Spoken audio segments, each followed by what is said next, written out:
Guys, yan ang gagawin kong binurburan. Yan, so nagsasaing na po ako. Tapos palalamigin ko yan siya mamaya guys. Bago ko siya lalagyan ng burbur. Hi guys, ito yung bagong sinaing na kanin.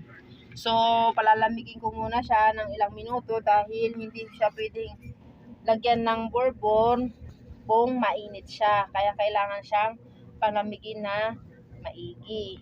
Ayan. Ang bigas na ginamit ko dito guys ay Coco Pandan para maganda yung pagkakaburo niya at masarap, mabango yung binurburan. Ayan. Yung burbur guys na ihahalo ko sa kanin dito para maging binurburan siya.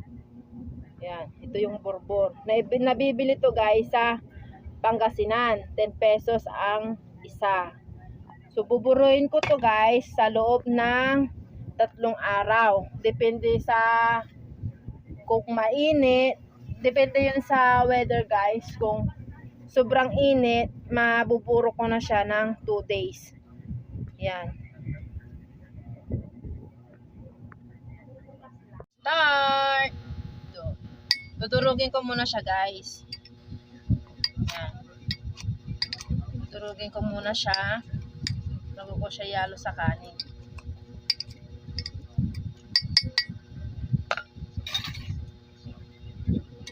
Ito yung burbur guys.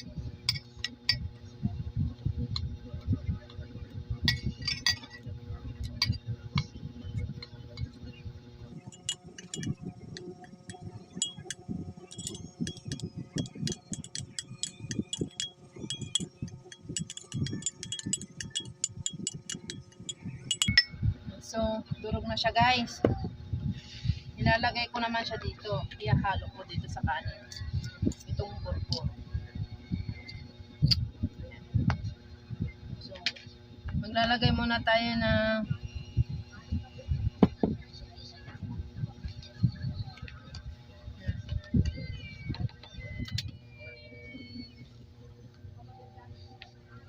para ma-mix siya ng maigi.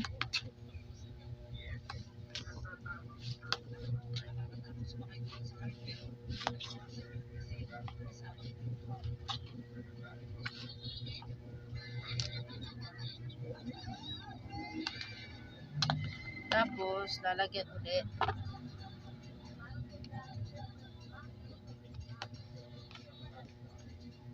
Ang ganda tong kanin nito guys kasi Coco Pandan para siyang sticky rice. So, additional na kanin ulit.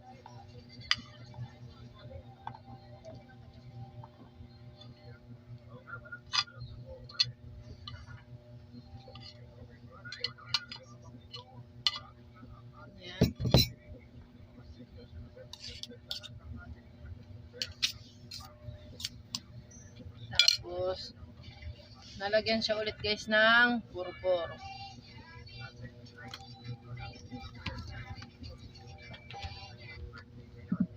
Mimix ko ulit. Mixture lang na mahihalo maigi ang burbur sa kanin.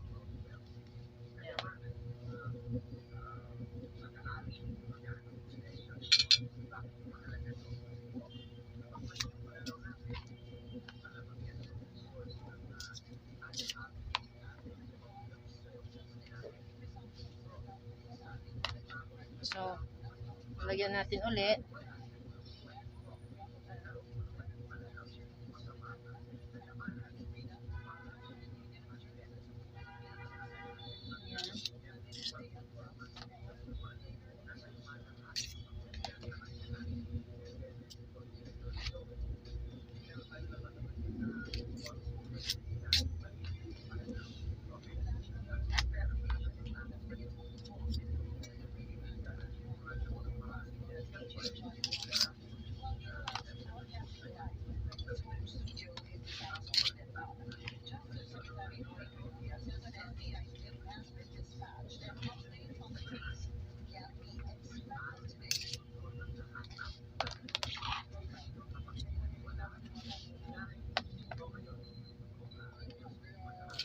Haluin lang ng maigi, i-mix yung borbor sa kanin.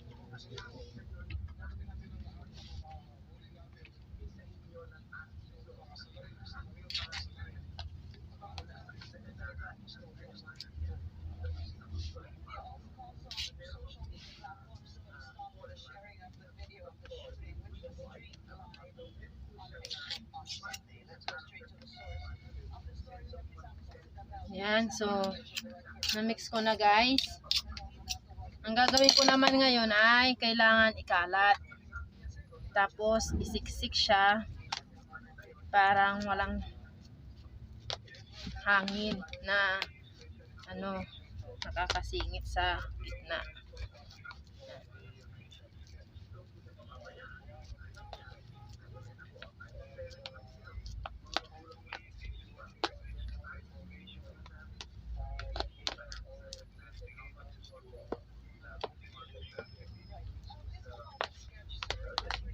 Yan, so yung the rest ilalagay natin sa ibabaw para mas malasa ang ating binuburan.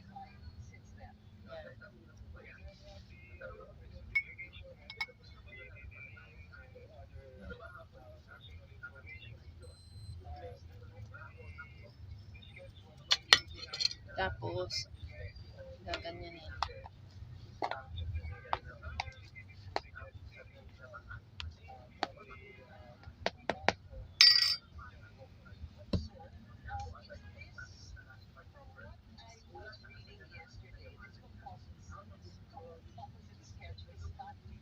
So, Bernes guys, update ko kayo. 3 days lang siyang buburoy dito. Yan. May magkakaroon ito ng part 2. Binurpuran ng Pangasinan.